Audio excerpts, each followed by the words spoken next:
Satu sopir harus bayar ke dia 50.000 satu truk. Tiap bulan dia duduk begini bisa kegaji 40 sampai 50 juta cuman jualan karcis. Bapak dan Ibu yang saya hormati, para peserta apel Satgas Anti Premanisme yang hari ini berlangsung secara serentak di seluruh Provinsi Jawa Barat.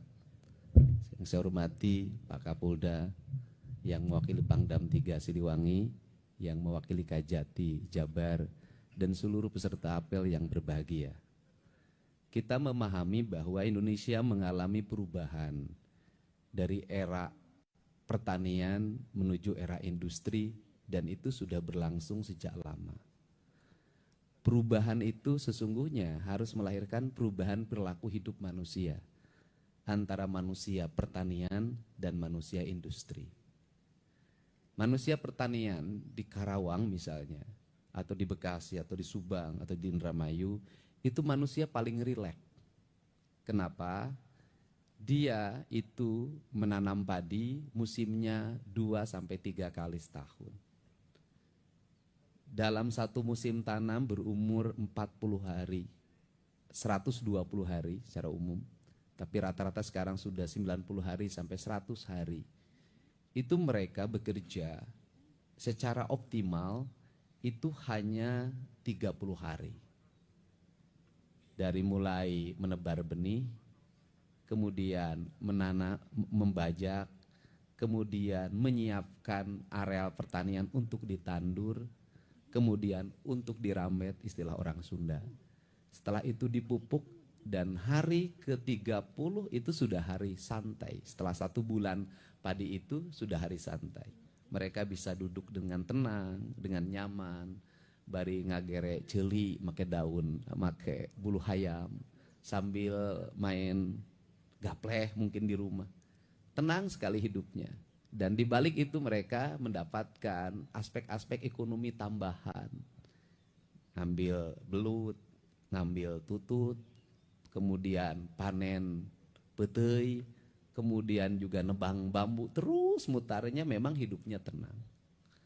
Tetapi aspek industri tidak ada yang seperti itu. Orang harus secara rutin bangun pagi, pulang sore, bangun pagi, pulang sore, tambah lembur. Siang dan malam sudah tidak ada dalam siklus, karena ada yang jam shiftnya masuk jam 10 malam, ada yang jam shiftnya masuk jam 3 dini hari. Sebuah siklus yang dimana manusia menjadi bagian dari produksi, manusia bagian dari industri. Setiap hari orang mengalami ketegangan karena dia harus berproduksi, mengejar target, harus jelas quality controlnya. Setelah itu quality control harus jelas pasarnya. Setelah pasar harus dipastikan barang keluar dari perusahaan dalam keadaan baik. Kemudian masuk kontainer, masuk ke pelabuhan, di perjalanan harus melewati badai, harus sampai tepat waktu pada tujuannya, dan harus dipastikan barangnya diterima. Satu kancing saja beda, itu bisa satu kontainer balik lagi. Itulah kejamnya dunia industri. Karena kejamnya dunia industri harus melahirkan masyarakat yang berpikir produksi. Tidak boleh ada yang nganggur. Karena tidak boleh ada yang nganggur, maka orang harus terlibat dengan proses produksi. Ukurannya adalah profesionalisme dan kepastian. Nah, dalam siklus seperti ini, banyak di antara kita, di lingkungan kita, itu belum masuk dalam siklus itu. Gaya hidupnya masih pola pertanian, kemudian pola agraris, lingkungannya sudah industri. Akhirnya apa yang terjadi adalah tersisih dalam proses produksi, tidak bisa masuk menjadi kelas menengah industri karena pendidikannya tidak terpenuhi, tidak masuk dalam kelas menengah industri karena tidak punya ikatan emosi dengan kalangan manajer di industri itu. Akhirnya mereka tersisih di lingkungannya. Karena tersisih di lingkungannya, gaya hidup sudah berubah. Mereka harus punya mobil, mereka harus punya motor, mereka harus makan dengan baik. Nah, maka kita seringkali di antara kita mengkonsolidir diri untuk menjadi kelas baru. Karena kelas baru, maka yang digunakan adalah logika kekuatan, bukan kekuatan logika. Jadi kalau industri adalah yang digunakan adalah kekuatan logika. Nah, Kalau yang kalah dalam industri, maka yang digunakan logika kekuatan. Yang satu-satunya cara untuk bagaimana membangun bergain dengan industri adalah dengan membangun logika kekuatan. Nah, orang industri itu saya paham, dia pengen tenang, pengen nyaman, tidak mau terganggu. Maka dia sangat kompromi terhadap hal yang seperti ini. Daripada riweuh, ya sudah diakomodir. Karena daripada riweuh diakomodir, makin lama makin membesar, dan akhirnya menjadi kekuatan yang besar. Ketika kekuatan yang besar, maka dunia industri mendapat tawaran baru. Di tempat saya, tanahnya lebih murah, pajaknya lebih rendah, di tempat saya lebih nyaman, jaminannya lebih nyaman. Maka orang industri mulai berpikir lagi kalkulasi ekonomi. Daripada di tempat ini riweuh, sudah pajaknya tinggi, di luar pajak ada pajak-pajak lagi yang itu diatur dalam berbagai aturan yang sebenarnya bertentangan dengan undang-undang, maka orang industri pergi dan lari. Kalau orang industri sudah pergi lari ke tempat lain, maka di daerah tersebut tanahnya sudah tidak subur, jumlah orang sudah sangat banyak, kontrakan tidak ada yang laku, pedagang sudah tidak laku, maka terjadi kebangkrutan lingkungan. Saya tuh ngalamin dari orang-orang kaya di kalangan industri, saya sampai bungkusin beras 5 kiloan tiap hari saya kirimin. Untuk apa? Untuk mereka tidak jangan sampai tidak makan, mereka harus makan. Ini yang terjadi. Ini problem. Nah, kenapa saya menyoroti ini? Ini harus diselesaikan karena dalam jangka panjang ini bisa membangkrutkan premanisme itu. Jangankan bersaing antara Indonesia dengan Vietnam, Indonesia dengan negara-negara lain, dengan Tiongkok misalnya, kita ini bersaing antara Jawa Barat dengan Jawa Tengah saja sudah menjadi ancaman. Kenapa? Masuk Jawa Tengah, Kendal, tanahnya dibuka oleh Pak Jokowi waktu itu adalah tanah milik negara, perusahaan. Dibuka menjadi kawasan industri, jelas dong sewa tanahnya pasti rendah. Kemudian akses misalnya terhadap Pelabuhan Semarangnya lebih dekat. Kemudian upahnya lebih rendah, masyarakatnya lebih jauh, lebih arif dari sisi lingkungan, dekat larinya. Nah, untuk itu kan tidak boleh Jawa Barat mengalami kesuraman karena mismanagement pengelolaan lingkungan. Maka orang harus disadarkan. Maka saya membuat tahapan itu tidak sembarangan. Pertama saya membuat tahapan adalah menyiapkan sumber daya industri baru di Jawa Barat. Apa sih kelemahan orang Jawa Barat itu? Kelemahan Jawa Barat itu ada ITB, tapi orang Jawa Barat kurang yang di ITB itu. Jadi orang Jawa Barat tuh di matematika, di fisika, di kimia, di teknik elektro tuh agak rendah. Untuk itu saya mendorong hari ini untuk anak-anak Jawa Barat, satu kursus sudah saya siapin tuh.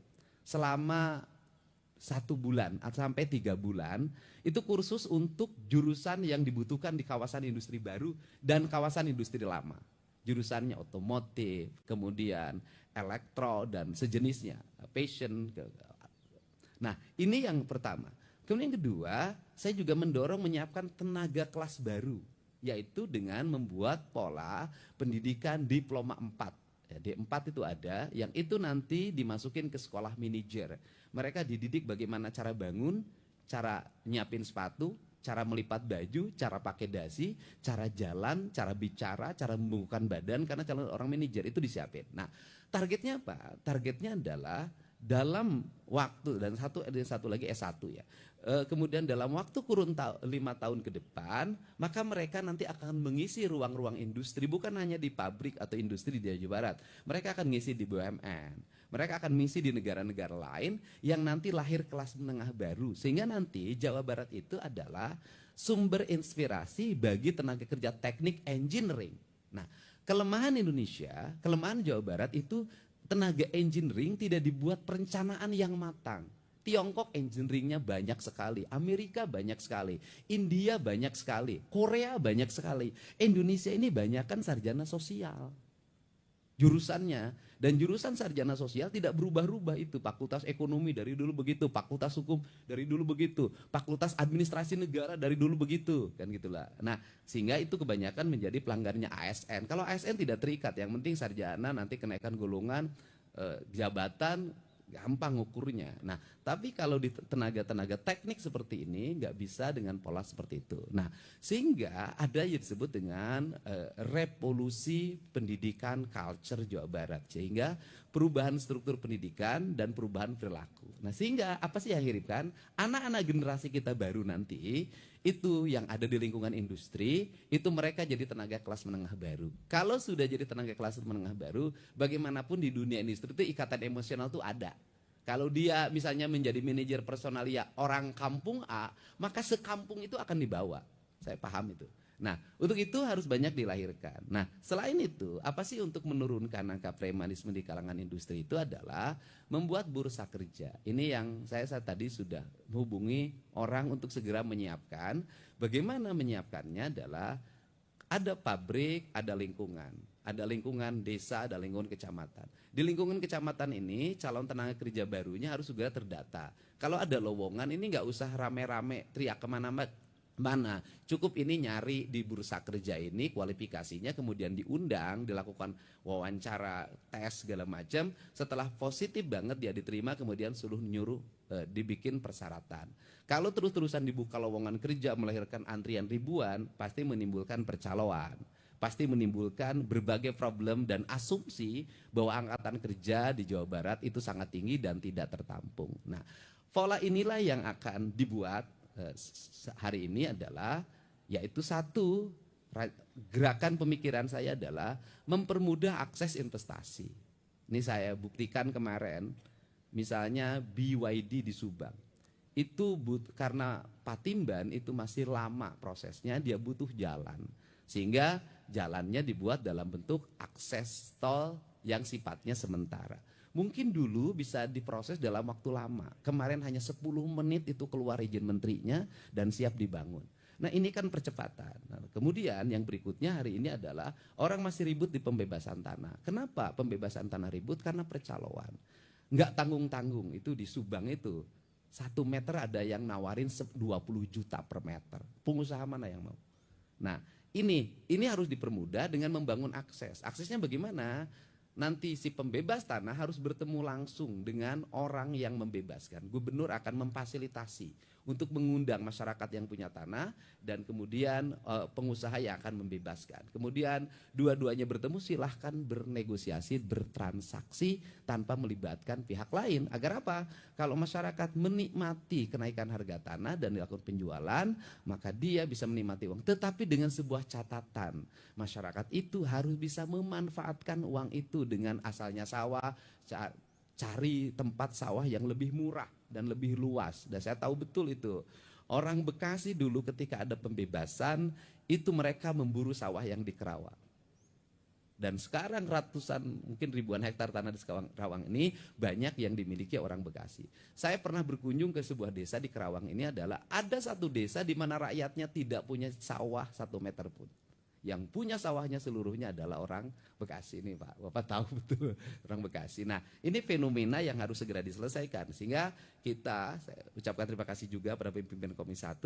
Kita juga harus mengidentifikasi negara ini nanti harus menurunkan lagi. Sampai apa menurunkan negara? Berpikir si orang yang punya pembebasan tanah ini, punya uang ini, harus punya skema ekonomi yang akan dilakukan. Kalau nggak punya skema ekonomi akan dilakukan, lebaran beli baju, beli mobil, bangun rumah kos-kosan awalnya, ujungnya anaknya tidak bisa bekerja, mereka akan lahir lagi menjadi kelas miskin baru. Sehingga dalam perspektif ke depan ada pemikiran kalau ingin ngadopsi Tiongkok adalah tanah itu tidak dibebaskan. Tapi nggak mungkin Indonesia ini. Tetapi tanah itu dihitung sebagai bagian dari investasi.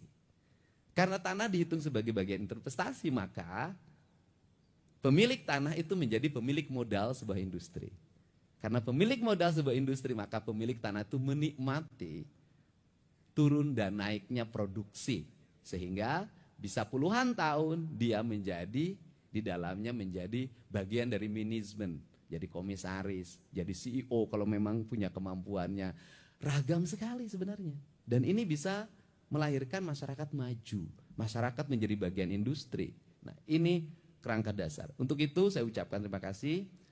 Hari ini kita berkomitmen bersama, tidak boleh ada lagi yang ecek-ecek.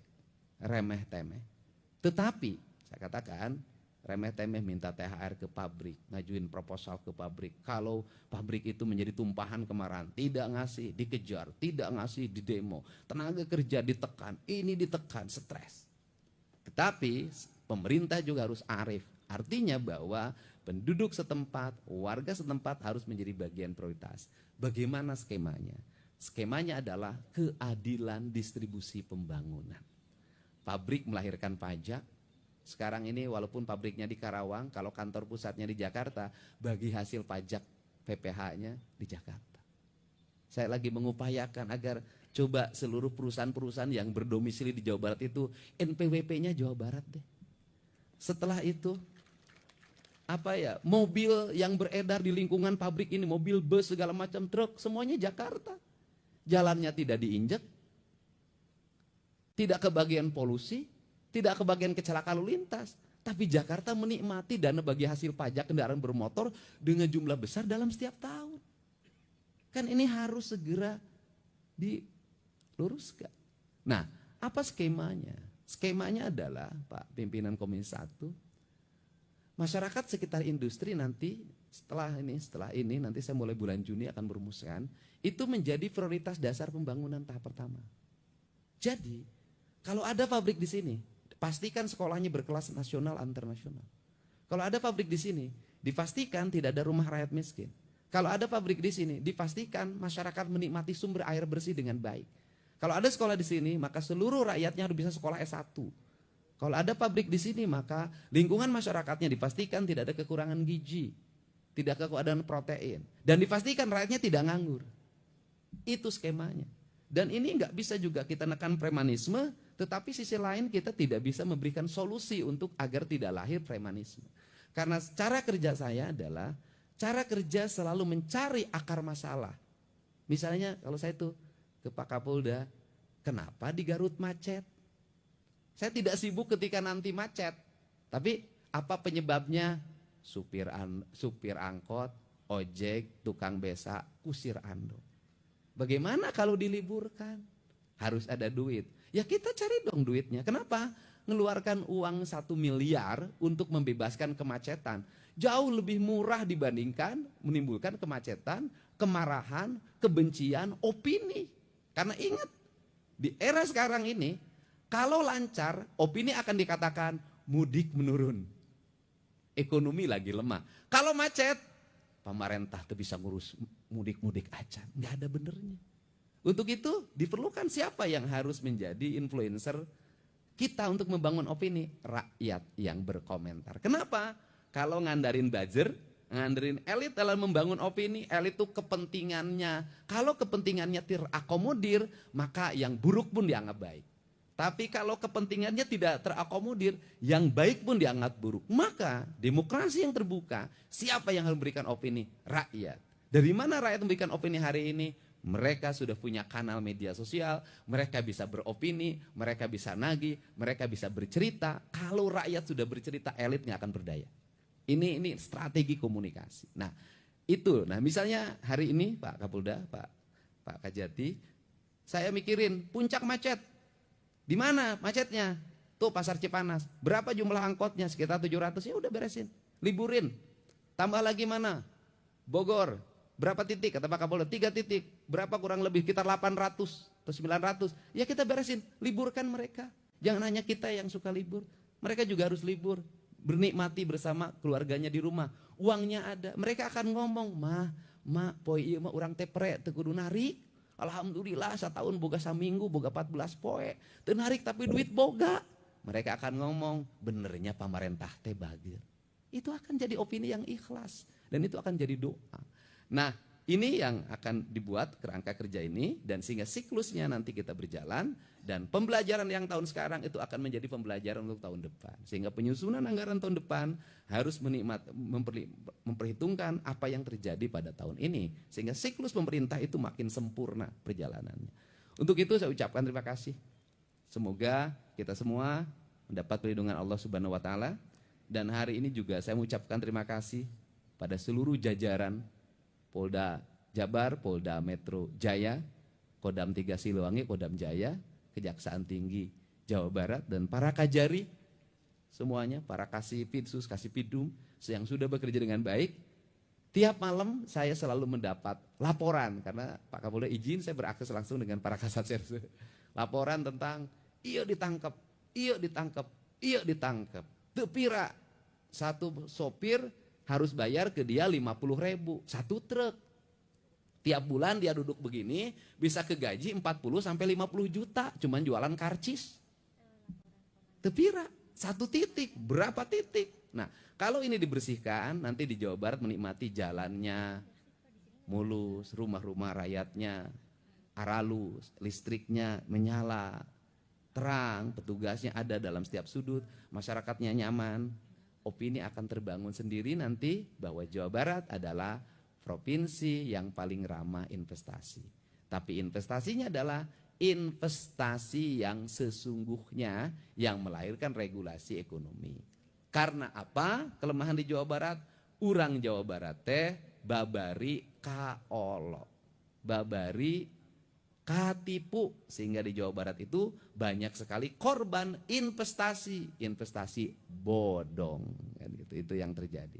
Untuk itu saya ucapkan terima kasih, selamat menjalankan Hari Raya Idul Fitri 1 Syawal 1446 Hijriah, dan saya juga mengucapkan terima kasih pada seluruh petugas tenaga kesehatan, BPBD, Satuan Polisi Pamong Praja, Polri, TNI, dan seluruhnya yang pada saat orang lain menikmati kebahagiaan bersama keluarga, ngadulag, jalan-jalan belanja, besoknya makan kupat bersama keluarga ngariung setelah sholat id. Bapak, ibu semua yang bertugas tidak menikmati itu. Ada panona selalu melihat ke setiap sudut, takut ada kemacetan, takut ada kejahatan, dan itu menurut saya ibadah terbesar yang dilakukan oleh seorang aparat. Untuk itu saya ucapkan terima kasih. Wallahu muwaffiq ila aqwamit thoriq. Assalamualaikum warahmatullahi wabarakatuh. Sampurasun.